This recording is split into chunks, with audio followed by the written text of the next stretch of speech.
위로하심이 유족분들 가운데 있을 수 있도록 함께 기도해 주시면 감사하겠습니다. 하나님 말씀 함께 보도록 하겠습니다. 우리 다 같이 자리에서 일어나셔서 여호수아 23장 1절에서 11절 말씀을 저와 여러분이 한 절씩 교독하도록 하겠습니다. 여호와께서 주의 모든 원수들로부터 이스라엘을 쉬게 하신 지 오랜 후에 여호수아가 나이 많아 늙은지라. 여호수아가 온 이스라엘 곧 그들의 장로들과 수령들과 재판장들과 관리들을 불렀다가 그들에게 이르되 나는 나이가 많아 늙었도다. 너희의 하나님 여호와께서 너희를 위하여 이 모든 나라에 행하신 일을 너희가 다 보았거니와 너희의 하나님 여호와 그는 너희를 위하여 싸우신 이시니라. 보라, 내가 요단에서부터 해 지는 쪽 대해까지 남아있는 나라들과 이미 멸한 모든 나라를 내가 너희를 위하여 제비 뽑아 너희의 지파에게 기업이 되게 하였느니라. 너희의 하나님 여호와 그가 너희 앞에서 그들을 쫓아내사 너희 목전에서 그들을 떠나게 하시리니 너희의 하나님 여호와께서 너희에게 말씀하신 대로 너희가 그 땅을 차지할 것이라. 그러므로 너희는 크게 힘써 모세의 율법책에 기록된 것을 다 지켜 행하라. 그것을 떠나 우로나 저로나 치우치지 말라. 너희 중에 남아있는 이 민족들 중에 들어가지 말라. 그들의 신들의 이름을 부르지 말라. 그것들을 가리켜 맹세하지 말라. 또 그것을 섬겨서 그것들에게 절하지 말라. 오직 너희의 하나님 여호와께 가까이 하기를 오늘까지 행한 것 같이 하라. 이는 여호와께서 강대한 나라들을 너희의 앞에서 쫓아내셨으므로 오늘까지 너희에게 맞선 자가 하나도 없었느니라. 너희 중 한 사람이 1000명을 쫓으리니 이는 너희의 하나님 여호와 그가 너희에게 말씀하신 것 같이 너희를 위하여 싸우심이라. 함께 읽겠습니다. 그러므로 스스로 조심하여 너희의 하나님 여호와를 사랑하라. 아멘. 자리에 앉아주시기 바랍니다. 이제 여호수아서의 마지막이 이제 점점 다가오고 있습니다. 저희가 한 6개월 정도로 이렇게 보고 있는데요. 이제 여호수아서도 이제 딱 2장 남았습니다. 23장, 24장입니다. 근데 이 23장과 24장은 각기 다른 대상들에게 여호수아가 해주는 마지막 고별 설교와 같습니다. 근데 이제 대상이 조금 다른데요. 23장은 장로들과 수령들과 재판장들과 관리들인 어떻게 보면 이스라엘의 리더 그룹들에게 여호수아가 해준 말이고요. 24장은 그 리더들을 포함한 모든 이스라엘 백성을 실로로 모이게 한 다음에 여호수아가 해준 마지막 메시지입니다. 즉 여호수아의 마지막 메시지이자 유언과 같은 이야기가 23장과 24장에 펼쳐지고 있습니다. 여호수아의 마지막 유언과 같은 그의 메시지는 무슨 내용일까요? 여러분은 한번 이 유언이라는 것들을 생각해 보신 적이 있으십니까? 아마 많은 분들은 유언에 대해서 아직까지는 생각해 보지 않으셨을 것입니다. 제가 이전 교회에서 이 가정사역부를 섬긴 적이 있었거든요. 근데 가정을 회복하는 여러 가지 프로그램들 중에 부부가 함께 참여하는 그런 프로그램이 있었는데요. 그 프로그램 중에 유서를 작성하는, 그리고 배우자에게, 자녀에게 읽어주는 시간이 있었습니다. 그러니까 유언장을 이렇게 써 오는데요. 그 중에 이런 내용도 있었습니다. 사랑하는 여보, 이제야 솔직히 말할게. 침대 밑에 통장이 있어. 비밀번호는 땡땡땡땡이야. 보험은 어떤 것을 들어놓고 누구에게는 돈을 얼마를 빌려줬어. 그리고 사실 빌린 돈도 얼마나 있어. 이런 것들을 정말 길게 이렇게 써 오신 분도 있으시더라고요. 어떤 분은 또 이런 유언장을 쓰신 분도 있었습니다. 유명한 맛집 그런 분도 아니시고 특별한 그런 건 아니었지만 이렇게 여보, 나만의 노하우를 적어. 우리 집 김장 김치의 비밀은 이거야. 이렇게 하면서 이렇게 레시피를 이렇게 적어주신 분도 있었습니다. 근데 사실은 이런 것들은 제가 기억에 남는 에피소드와 같은 것이었다면 공통적으로 이 유언을 보니까요, 자신이 중요하게 생각하는 것, 그리고 정말 이것만은 남기고 가야겠다, 아니면 이것만은 풀고 가야 되겠다, 아니면 이것만은 용서를 구하고 가야겠다라는 내용을 되게 진심 어리게 적으시는 것들을 보았습니다. 그렇다면 혹시 만약에 여러분들이 인생의 마지막 결론으로 유언장을 쓰신다면 여러분은 어떤 인생의 유언장을 작성하실 것 같으십니까? 제가 작년 혹시 연말에 재벌집 막내 아들이라는 드라마가 한참 방영을 했었는데요. 거기에 유언장이 공개되는 장면이 제 머릿속에 남아 있었습니다. 온 가족들, 자녀들과 손자들이 다 모인 자리에서 유언장을 공개하는데 내용은 이런 거였습니다. 첫째에게는 계열사 이것과 이것을 준다. 둘째에게는 이 계열사 저 계열사를 준다. 주식 몇 %, 주식 몇 %. 여러분 어떻습니까? 이런 유언장 듣는다면 여러분은 어떠실 것 같으세요? 할렐루야죠. 계열사를 주시고 주식을 주신다면 주식은 소망이라고 생각하시는 분들이 계실 텐데요. 그렇게 말할 수도 있을 것 같습니다. 그런데 그게 가치가 적다, 작다의 문제가 아니라 제가 그 이야기들을 보면서 아무리 대기업 회장님이나 이런 재벌이라 할지라도 마지막에 말할 수 있는, 유언으로 남길 수 있는 게 그의 삶을 압축하고 남겨줄 수 있는 정수가 계열사는 누구에게, 주식은 몇 %라면 그 인생도 크게 뭔가 남기는 사람 같지는 않다라는 느낌을 받았습니다. 왜냐하면 그것들을 받아들이는 자녀들의 모습, 손주의 모습들이 우리 아버지의 마음은 이런 거였구나가 아니라 쟤는 저걸 받네? 그럼 난 이 정도 받는 게 당연한 거 아니야? 그 다음에 후계자 싸움은 어떻게 가져가야 되지? 그런 모습만이 담겨져 있었기 때문입니다. 자신이 남긴, 아버지가 남긴 그 유산에만 집중하고 아버지의 마음은 없는 그 유언장을 읽는 그 모습이 좀 기억에 남았던 시간이었습니다. 그런데 재벌만큼은 아니지만 오늘 여호수아도 꽤 괜찮은 업적을 이룬 사람이었습니다. 기억하시죠? 가데스 바네아에서 12명의 정탐꾼 중에 있을 때 10명이 못한다고 했을 때 그 2명이 하나님의 말씀에 순종하여서 이 땅은 하나님이 주실 거다, 이건 우리의 밥이다, 우리가 정복할 수 있을 거다라고 말했던 사람이 여호수아였습니다. 또 그 이스라엘 백성이 정착할 수 있도록 가나안 땅에 선봉에 서서 인도하고 싸우고 앞장섰던 사람, 그래서 그 가나안 땅의 정복에 가장 혁혁한 공을 세웠던 사람이 여호수아였습니다.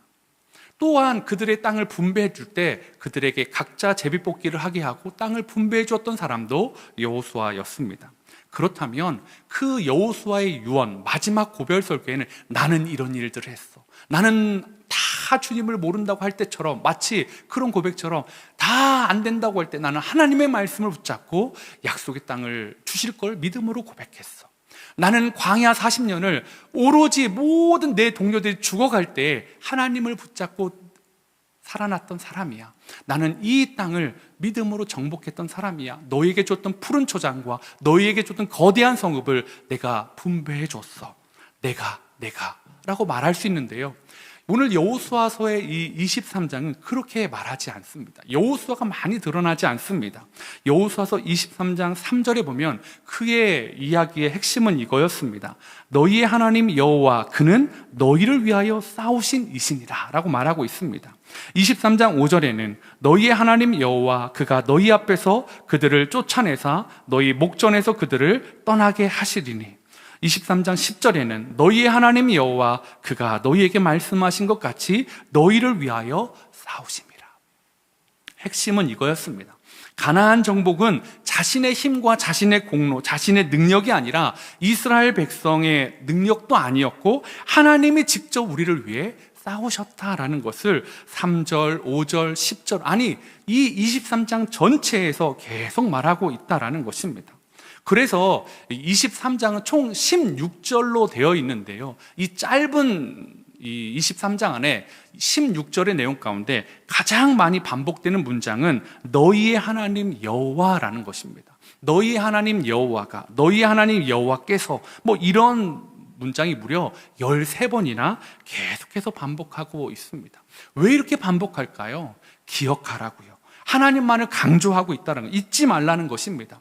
하나님은 사실 이 사실을 잊지 않게 해주기 위해서 너무나 많은 안전장치들을 사실은 이스라엘 가운데 두었습니다. 요단강을 건넌 다음에 그 요단강 바닥에 있는 12돌을 챙겨와서 길갈에 그 12돌을 세웠습니다.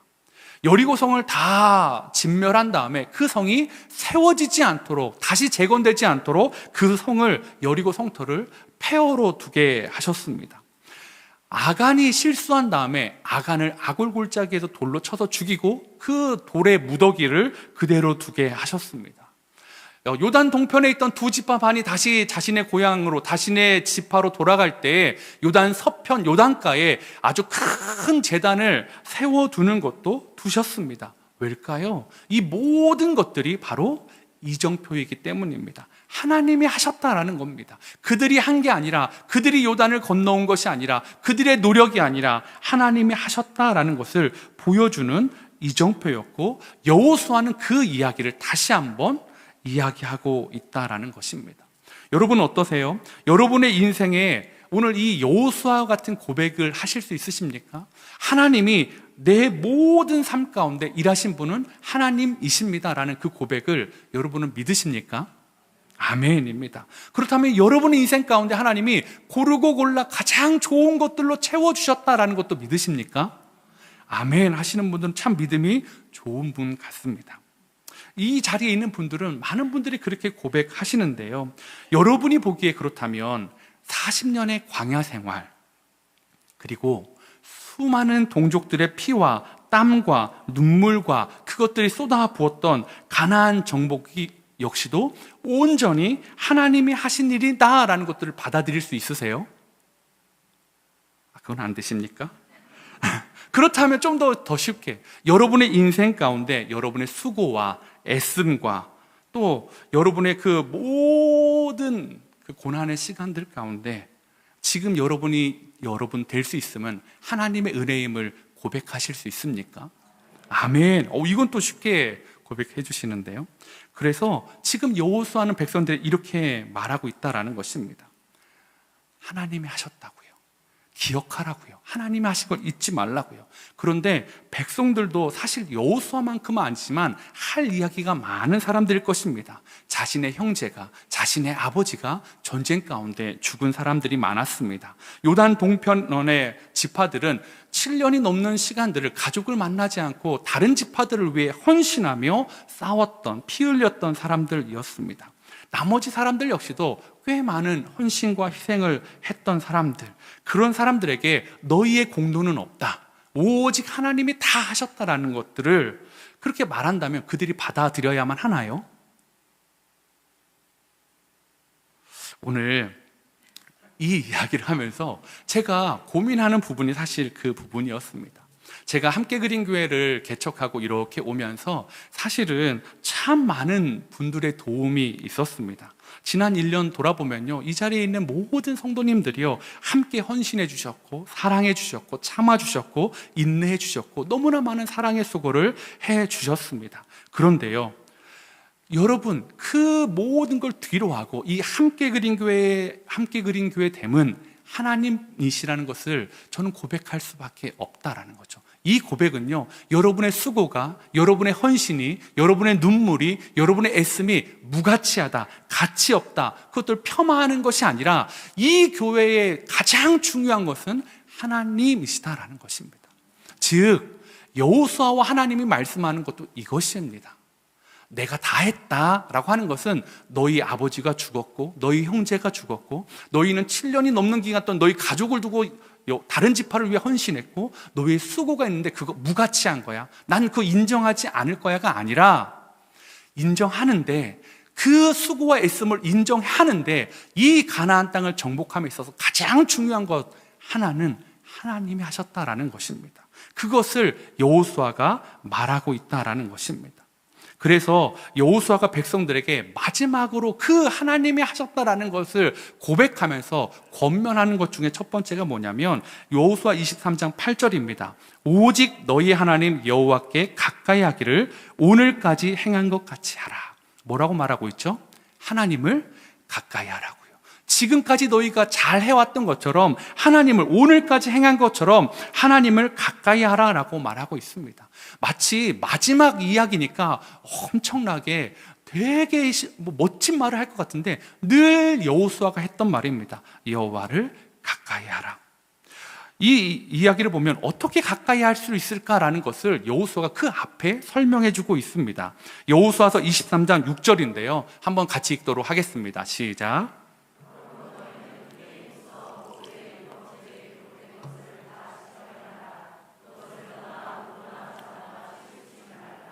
아멘. 이 말씀을 많이 들어본 말씀 아닙니까? 바로 여호수아 1장에 하나님이 여호수아에게 바로 주셨던 그 말씀입니다. 여호수아는 그 말씀을 받은 그날부터 그 말씀을, 하나님의 말씀을 가슴에 새기고 살아왔다라는 것입니다. 여호와를 가까이 하는 것 다른 것이 아닙니다. 하나님의 말씀을 마음에 담고 말씀대로 행하는 삶이 바로 하나님을 가까이 하는 삶이고요. 하나님을 가까이 하는 사람은 그렇기 때문에 이방신에게 아니면 다른 세상의 문화에 시선을 돌리지 않고 오직 하나님만을 바라보며 나아간다라는 것입니다. 이처럼 말씀을 마음에 품고 하나님을 가까이 하며 살아가는 것 말고 또 하나 강조하는 게 있는데 그게 11절에 이렇게 말하고 있습니다. 그러므로 스스로 조심하여 너희의 하나님 여호와를 사랑하라. 정말 심플하지 않습니까? 하나님을 가까이 해라, 하나님을 사랑해라. 자신의 인생을 돌아보면서 하나님이 너무 좋은 분이셨기에 하나님을 가까이 하는 것, 가까이에서 하나님을 사랑하는 것만이 너희에게 줄 수 있는 내 마지막 메시지다. 너희는 그렇게 살아라 라고 말하고 있다라는 것입니다. 여호수아 보기에 하나님이 자신들을 사랑하지 않았다면 출애굽의 은혜는 있을 수가 없었을 것입니다. 여호수아 보기에 하나님이 그들을 사랑하지 않으셨다면 광야에서 만나와 메추라기와 물을 공급해 주시지도 않으셨을 것이고 그들의 의복이 닳지도 않게 안 하셨을 것이고 구름기둥과 불기둥으로 그들을 보호해 주신 기적도 없었을 것이기 때문입니다. 또한 가나안 땅에 그 정복하는 그 역사 역시도 그들은 완수하지 못했을 것입니다. 여호수아가 110세를 살아오는 동안 가장 말할 수 있는 거, 하나님을 가까이 하는 거, 하나님을 사랑하는 거, 그러면 손해보지 않는다라고 여호수아가 지금 말하고 있다라는 거죠. 여러분, 하나님을 가까이 하고 하나님을 사랑하면 우리는 손해보지 않는 인생이 될 수 있으십니까? 아멘이십니까? 네. 그렇다면 여러분은 하나님 믿어서 손해본 적 없으십니까? 저는 있는데요. 저는 뭐 이렇게 하면서도 나 이거 손해봤어, 나 이거 피해본 적 있어, 나 이것 때문에 하나님 앞에 드렸지. 시간, 마음, 물질, 뭐 여러 가지 건강 참 드린 것들이 많이 있는데 그럼에도 불구하고 손해가 아니야? 분명히 그 하나하나를 보면 손해인데 왜 손해가 아니라고 할까? 여호수아는 하나님을 왜 가까이 하고 하나님을 사랑하라고 할까? 여러분, 그것은 여러분이 인생 가운데 드려졌던 것들이 무의미하거나 아까 말씀드린 것처럼 가치 없거나 작거나 아니면 매 순간 여러분의 삶은 이익이 되는 것이 아니라 여러분의 삶에도 하나님 때문에 손해보는 일들이 참 많이 있습니다. 그런데 하나님께 받은 것을 생각해 보라는 거죠.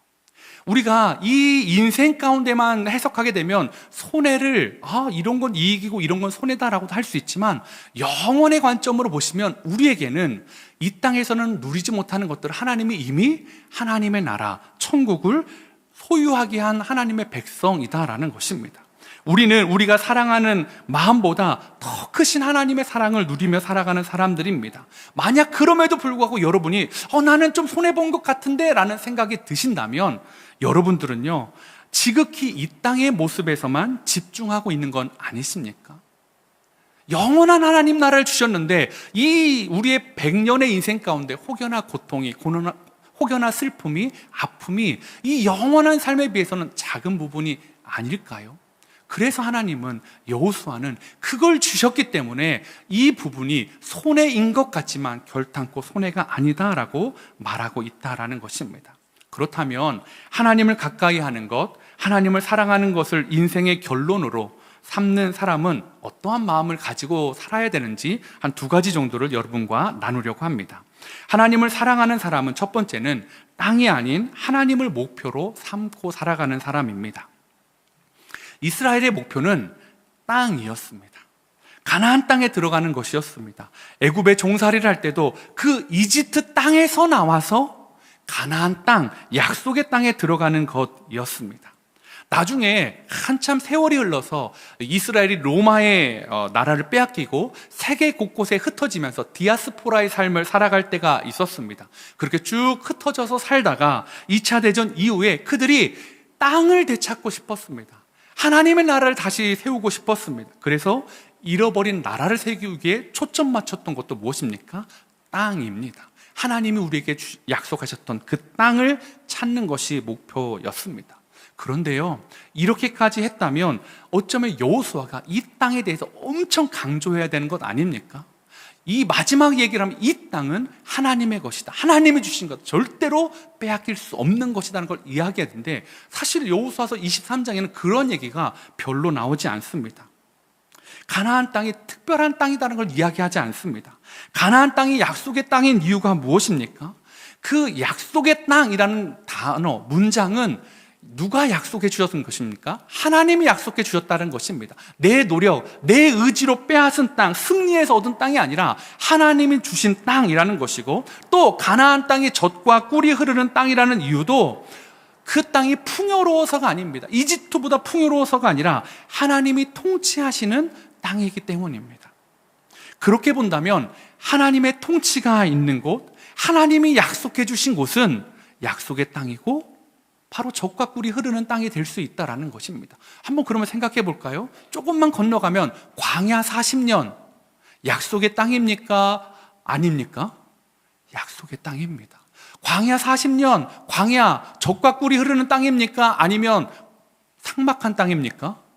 젖과 꿀이 흐르는 땅입니다. 왜요? 하나님의 사랑이, 하나님의 은혜가, 하나님의 통치가 어느 때보다 가장 뚜렷하게 나타났던 곳이 바로 광야 40년이었습니다. 그러면 이집트 종살이 430년을 볼까요? 그들의 눈에는 파라오가 자신을 통치하는 것으로 보았습니다. 그렇다면 하나님은 그 시기에 이스라엘을 통치하시는 것을, 이스라엘을 다스리시는 것을 포기하셨습니까? 아니셨습니다. 저는 이집트에서 종살이한 430년도 이 관점으로 볼 때 그 이집트 땅도 약속의 땅이고 젖과 꿀이 흐르는 땅이다라고 볼 수 있지 않겠습니까? 그러므로 사랑하는 성도님들, 우리가 이 땅을 얻을 때 행복하다라는 것을 생각을 좀 바꿔야 될 것 같습니다. 가나안 땅에 들어가는 것이 행복의 목적이었다면 이스라엘 백성들은요, 그 땅에 들어가면 이제 불행 끝 행복 시작이어야 됩니다. 그리고 그 행복이 계속돼야 되고 하나님은 그것을 보장해 주셔야만 했습니다. 그런데 여호수아는 가나안 땅에 들어가고 마지막 자신의 이야기 가운데 그 땅에서 너희가, 그 좋은 땅에서 너희가 망할 수 있다라고 말하고 있습니다. 여호수아서 23장 16절입니다. 만일 너희가 너희의 하나님 여호와께서 너희에게 명령하신 언약을 범하고 가서 다른 신들을 섬겨 그들에게 절하면 여호와의 진노가 너희에게 미치리니 너희에게 주신 아름다운 땅에서 너희가 속히 멸망하리라 하니라. 아름다운 땅을 차지했습니다. 그런데 말하는 건 뭐예요? 그 아름다운 땅을 누릴 수 없는 삶을 살아갈 수 있다라는 것입니다. 이 이야기가 16절에만 있는 것이 아니라 15절에도 13절에도 계속 그 땅은 아름다운 땅인데, 그 땅은 좋은 땅인데 그 땅에서 멸망할 수 있다라고 말하고 있다라는 거죠. 즉 이스라엘의 목적은 땅이 아니었어요. 가나안 땅을 얻는 것, 쟁취하는 것이 아니었다라는 거죠. 하나님을 바라보는 삶이 그들의 목적이었습니다. 저는 이 신앙 역시도 마찬가지입니다. 좋은 땅을 얻는 게 이 신앙이 아니고요, 하나님에게 시선을 떼지 않는 것, 하나님을 바라보면서 하나님과 동행하는 것이 신앙생활이다라는 것입니다. 이것이 그냥 제 말이 아니라요, 보여주는 단편적인 성경의 이야기가 있습니다. 창세기 12장 1절 말씀인데요, 한번 같이 읽도록 하겠습니다. 시작.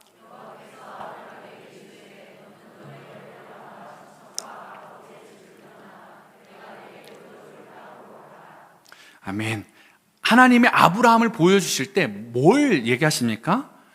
너희 본토 친척, 고향과 친척과 아비 집을 떠나라 라고 말씀하십니다. 그러면 하나님의 땅의 목적이면 어떻게 하셔야 될까요? 이 땅으로 가라. 아니면 가나안 땅에 약속해 줄 거라면 가나안 땅으로 가라, 세겜으로 가라, 아니면 길갈로 가라, 헤브론으로 가라, 이렇게 말씀해 주셔야만 했습니다. 그런데 하나님은 어느 땅으로 갈지를 말씀해 주지 않으셨습니다. 목적지를 말씀해 주지 않으셨다라는 것입니다. 그러면서 이렇게 말합니다. 내가 내게 보여줄 땅으로 가라. 여러분, 그렇다면 하나님이 주시는 목적지를 가려면 어떻게 해야 될까요? 하나님을 바라보고 가야 되는 겁니다. 하나님이 보여주실 땅으로 가기 위해서는 하나님께 시선을 고정하고 가는 것입니다. 즉 하나님은요, 바라보아야 하는 그 땅이 어딘지가 아니라 나를 보고 가라. 그러면 네가 그 땅에 이룰 수 있게 해주겠다라고 말씀해 주셨다라는 것입니다. 여러분의 인생의 목적은 혹시 무엇입니까? 하나님을 바라보는 것보다 좋은 땅을 차지하는 것에 혹시 목매어 있지는 않습니까? 그렇다면 아무리 좋은 땅을 차지해도 그 땅을 차지한 사람도 망할 수 있다라는 성경의 말이 저는 좀 두렵게 들려집니다. 왜냐하면 종종 우리는 좋은 땅을 얻은 분들을 많이 봅니다. 기도의 응답으로 하나님의 선물로 하나님이 주신 좋은 땅을 누리는 사람이요. 그래서 하나님이 응답해 주셨어. 하나님이 도와주셨어. 하나님이 선물해 주셨어. 그런데 그 선물 때문에 하나님에게서 시선을 빼앗기는 사람, 하나님께서 시선을 빼앗기고 그 주신 선물에만 시선을 고정하면서 가다가 망해가는 사람들을 참 많이 보았습니다. 하나님이 주신 재물 때문에, 하나님이 주시는 또 무언가 때문에 거기에만 목매달고 가다가 하나님은 잊어버린 사람들 말입니다. 우리가 그렇게 그 사람들을 보는 이유는 간단합니다. 그 사람들 역시 하나님에 대한 시선을 잃어버렸기 때문이었습니다.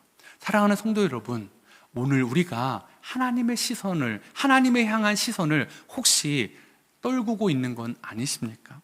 제가 교회를 개척하면서 그런 시간이 있었습니다. 처음에 하나님의 시선, 하나님을 바라보며 가는 시간들이 있었습니다. 어디로 가야 될까요? 하나님 교회를 개척하는데 어디다 장소를 정해야 될까요? 이렇게 묻고 또 물었던 시간이 있었는데요. 그러면서 실질적으로 이제 땅 받기를 시작할 때가 있었습니다. 상가를 찾아가고 또 공터를 찾아가고 이런 곳을 찾아가면서 빈 건물을 찾아가면서 과연 우리는 어디에 해야 되나? 그런데 가서 물어보는 족족 저한테 이렇게 말해 주시는 거였습니다. 안 해요. 교회는 안 돼요. 제가 뭐라고만 하면 처음엔 사장님 이러시다가 갑자기 교회 하려고 교회는 안 된다고 가시라고. 그런 장소가 여전히 제가 광주 지역을 돌아보니까 지금도 빈 자리로 있는 곳들 참 많이 봅니다. 뭡니까? 그분들은 교회한테는 주고 싶지 않아요. 1년, 2년 비어있어도 상관없다. 교회는 주고 싶지 않다는 거죠. 그런 상처가 막 있으니까요. 제가요, 어떻게 변해가는지 아십니까? 좋은 땅 찾는 거예요. 좋은 건물 찾는 거예요. 주차 편한 곳, 성도님 예배하기 편한 곳, 그런 땅 찾는 거에 혈안이 되어져 있었습니다. 하나님의 뜻은 모르겠고요. 좋은 땅 언제 주시냐고요. 저쪽 교구도 좋은 땅 얻었고 이쪽 교구도 좋은 땅 소식이 들려오는데 하나님 왜 저한테는 좋은 땅이 안 보입니까? 하나님 좋은 땅 주십시오. 좋은 땅. 마치 무슨 막 땅의 혈안, 건물에 혈안된 사람처럼 엄청 돌아다녔습니다. 그랬더니 하나님이 어떤 은혜를 주신지 아십니까? 너 좀 아파봐야 되겠다. 그래가지고 제가 수술하게 되었습니다. 그래서 입원해가지고요, 수술하고요, 그냥 침상에서 아무것도 못하고 가만히 있었습니다. 그때도 계속 카톡, 할렐루야, 몇 교구 장소에 계약했습니다. 할렐루야, 누가 나에게 카톡을 꺼줬으면 좋겠다.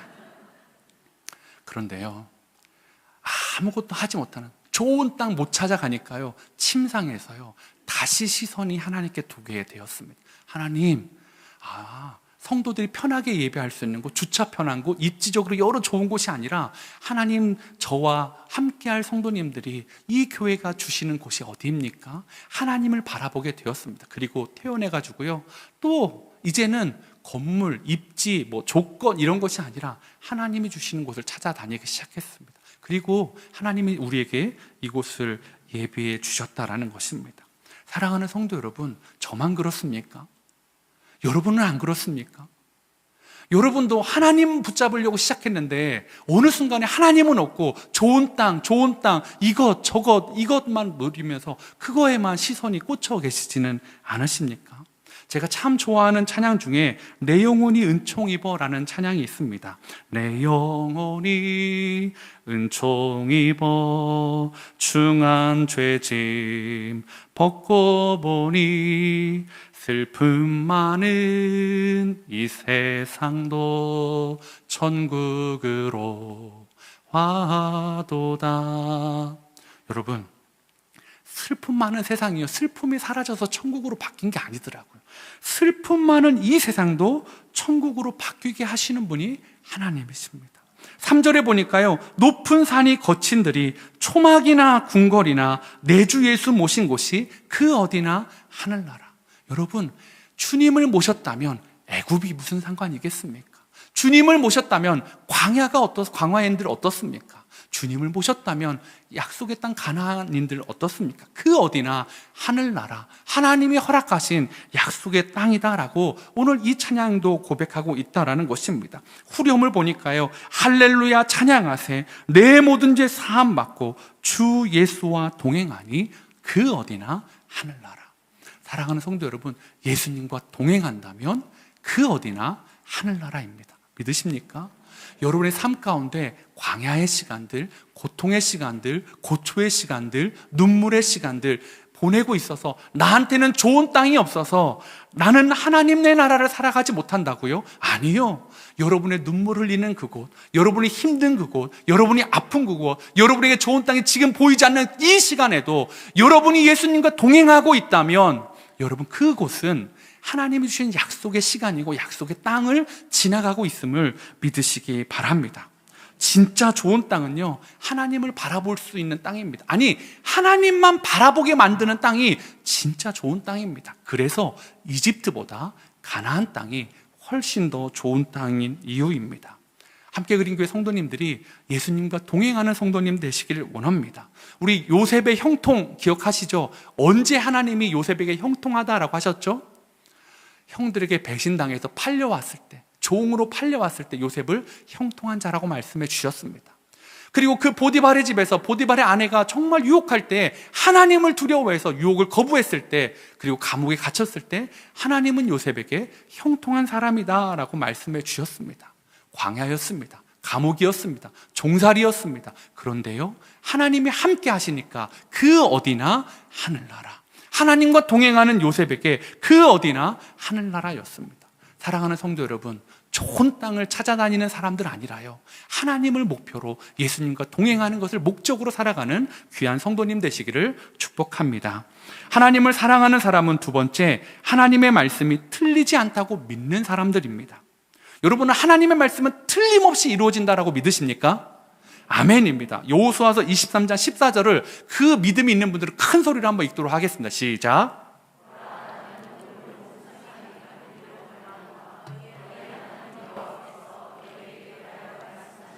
모든 선한 말씀이 하나도 틀리지 아니하고 다 너희에게 응하여. 하나님의 선한 말씀이, 성경에 있는 축복의 말씀이 여러분께 임할 것을 믿으십니까? 아멘입니다. 그런데요, 우리의 착각은 여기에 머무른다라는 것입니다. 14장 다음에 미처 우리가 간과했던 말씀이 있습니다. 15절입니다. 너희의 하나님 여호와께서 너희에게 말씀하신 모든 선한 말씀이 너희에게 임한 것 같이 여호와께서 모든 불길한 말씀도 너희에게 임하게 하사. 여러분의 삶 가운데 하나님의 저주 역시도 임할 것임을 믿으십니까? 여러분의 삶 가운데 모든 성경에 있는 선한 말, 축복의 말이 여러분의 삶 가운데 임할 걸 믿으십니까? 성경에 있는 모든 저주의 말이 여러분에게 임할 걸 믿으십니까? 맞습니다. 여러분, 우리는 대답하지 않을 수 있어요. 그 말이 이루어지지 않기를 소망할 수 있어요. 그런데요, 여호수아는 이렇게 말합니다. 너희에게 선한 말이 다 이루어진 것처럼 저주의 말도 너희가 그 길에서 벗어난다면 반드시 이루어질 것이다. 사랑하는 성도 여러분, 우리의 신앙이 너무 내 주관적인 거 아닙니까? 나한테 좋은 거, 선한 말만 이루어주십시오. 좋은 것만 이루어주십시오. 그런데요, 성경은 그렇게 말하지 않습니다. 네가 하나님에서 떠나면 그 아름다운 땅에서 네가 멸망할 것이다. 네가 하나님을 떠나면 네가 받았던 그 기도의 응답들이 너에게 저주가 될 것이다. 너에게 올무가 될 것이다. 네가 누리는 모든 것들이 너를 하나님에서 시선을 빼앗기게 한다면 그것을 걷어가겠다. 하나님은 분명히 말씀하고 있습니다. 그리고 이스라엘의 역사 가운데 분명히 드러납니다. 불과 100여 년이 지난 다음에 사사시대에 그들이 그 약속의 땅, 아름다운 땅에 살면서 하나님에게서 시선을 돌려버렸습니다. 그러니까 이방의 온갖 나라들이 그들을 괴롭히기 시작했습니다. 그리고 통일왕국이 들어가고 나라가 북이스라엘과 남유다로 갈라졌을 때 북이스라엘 왕들이 한 번도 정신 차리지 못하고 하나님이 아니라 다른 것에 시선 두자 하나님이 먼저 북이스라엘을 멸망하게 하셨습니다.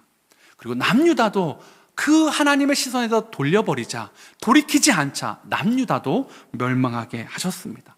여러분, 이것이 성경이 말하는 진리입니다. 여러분, 하나님을 두려워하십시오. 하나님은 여러분을 너무너무 사랑하지만 하나님은 여러분을 심판하시는 심판주이십니다. 여러분이 하나님의 말씀을 내 마음대로 가지가대로 선택해서 요리해서 축복의 말씀만 쏙쏙쏙 빼먹는다면 남겨진 그 저주의 말씀도 하나님의 말씀의 때에, 하나님의 때에 반드시 임할 것이라는 것을 여러분, 우리는 생각해야 된다라는 것입니다. 그래서 여호수아가 이렇게 말하는 것입니다. 하나님을 가까이 하십시오.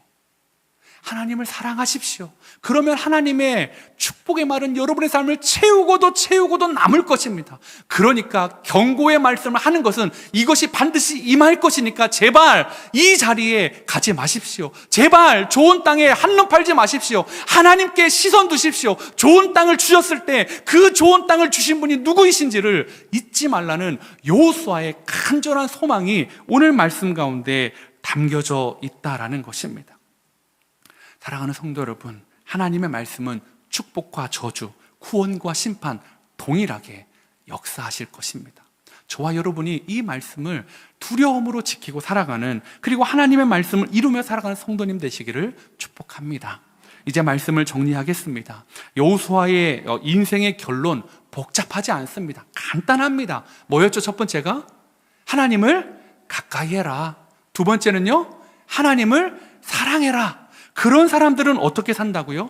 땅에 집중하는 사람들이 아니다라는 거죠. 땅에서 좋은 것들만 이 땅에서 누릴 걸 집중하는 사람들이 아니라 하나님과 동행하는 것을 목적으로 살아가는 사람들, 그런 사람들, 그리고 내게 좋은 말씀들만 하나님 주십시오. 그래서 하나님 필요할 때만, 힘들 때만 하나님이 왔다가 자기 편할 때는 다른 신앙 앞에 가서 그냥 얼쩡거리는 사람들이 아니라 언제나 축복과 저주가 모두 하나님께 있음을 믿고 이 말씀이 하나님에게서 벗어나면 그것이 무엇이든 내게 일어날 것을 두려워하며 하나님이 명령하신 그 길을 걸어가는 사람들입니다. 사랑하는 성도 여러분, 저는 여러분의 좋은 목사가 되고 싶습니다. 그래서 여러분에게 정말 축복의 삶을 정말 권면드리고 축복을 마음껏 해드리고 싶습니다. 그런데 성경은 우리도 저주받을 수 있다라고 말합니다.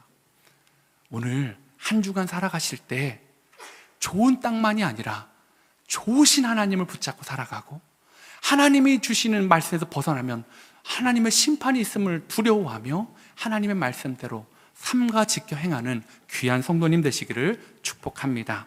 우리 이 말씀 기억하시면서 하나님의 부르심이라는 찬양을 함께 올려드리길 원하는데요, 하나님의 부르심에는 후회하심이 없다라고